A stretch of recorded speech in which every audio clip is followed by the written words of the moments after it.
Okay, so we're going to go ahead and give this a whirl. And I'm going to style just the table. Now, this is going to be an example where we're putting multiple lines in our styling for the table. So let's go ahead and copy the width command. And I definitely do not want the table to stretch across 100%. Let's try 50% just so you can get a sense. So let's go ahead and save. And now let's go ahead and let's do a refresh. And I'm going to make this go full size so you can see the effect. So if you estimate that the start of your page is here and it stretches across here, you can see now that your table is situated about across, the two different tables are situated about halfway across. Now, if we look at some of the other pages, like the Pizza Pies has a table about halfway across the page, and my favorite candy as well. Now, one of the first things that I notice when I start looking at some of these tables is that all the text is aligned on the left. And so that's fitting because the next way to style is by using this command text align. So when I align text, my choices are left, right, and center, if I remember correctly. So what I want to do is go ahead and align my text in my cells. So let's go back and look at my styling. So let's go back and look here. Now, what I want to do is, really, this styling is only going to be applied to my header cells and my data cells. So actually, let's go back and let's copy everything from W3 Schools and let's paste it in.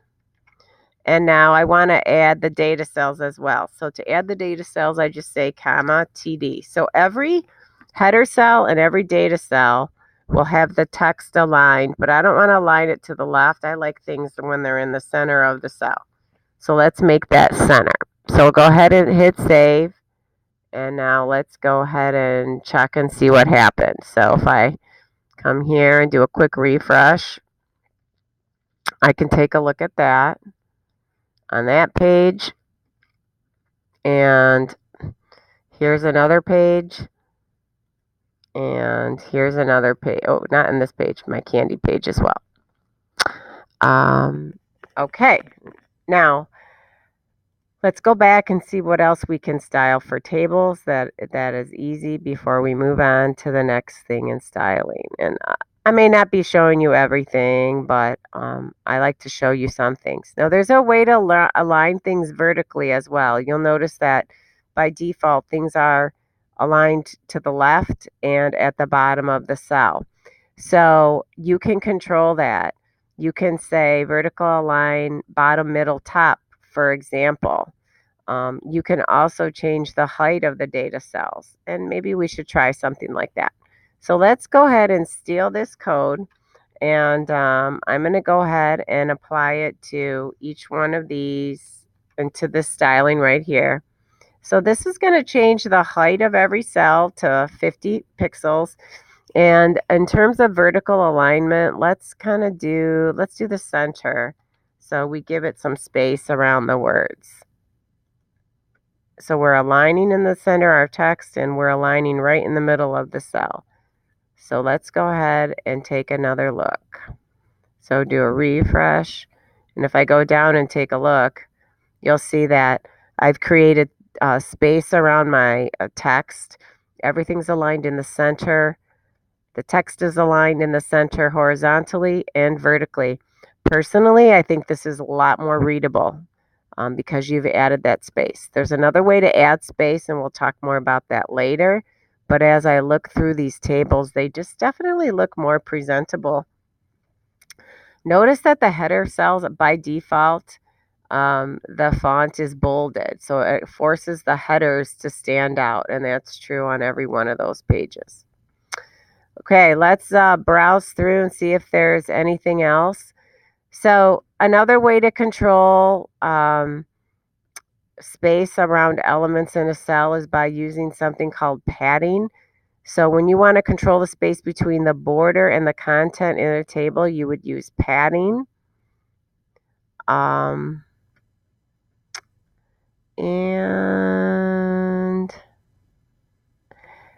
I don't know. We may get back more to that later, but this one is really cool. This one allows you to, when you hover over a cell, to have it change colors. So let's run this one and watch what happens when I hover over a cell. It turns like a gray color to like draw your eye. Oh, I really like that. Let's try that. Now, notice how we style. So this one, it definitely looks different. You say table row colon and then hover. So we're just going to steal the whole thing, and we'll talk more about like that later. So let's go ahead and copy and let's paste, and we're going to go ahead and do that hover thing.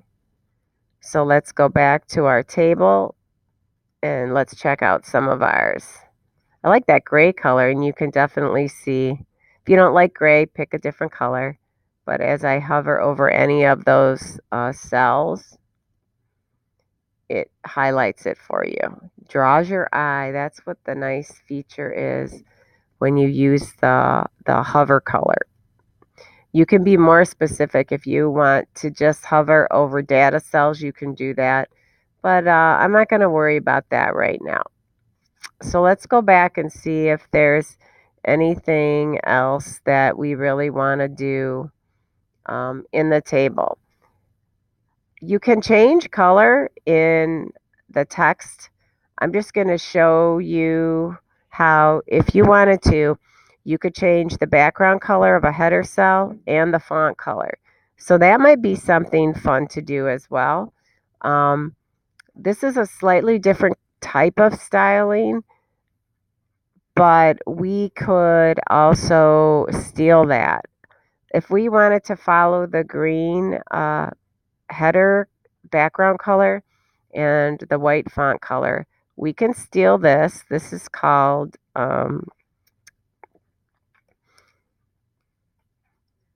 let's go ahead and come to this table, and you're going to notice that since this is only going to be applied towards header cells, that you have to style just the header cells.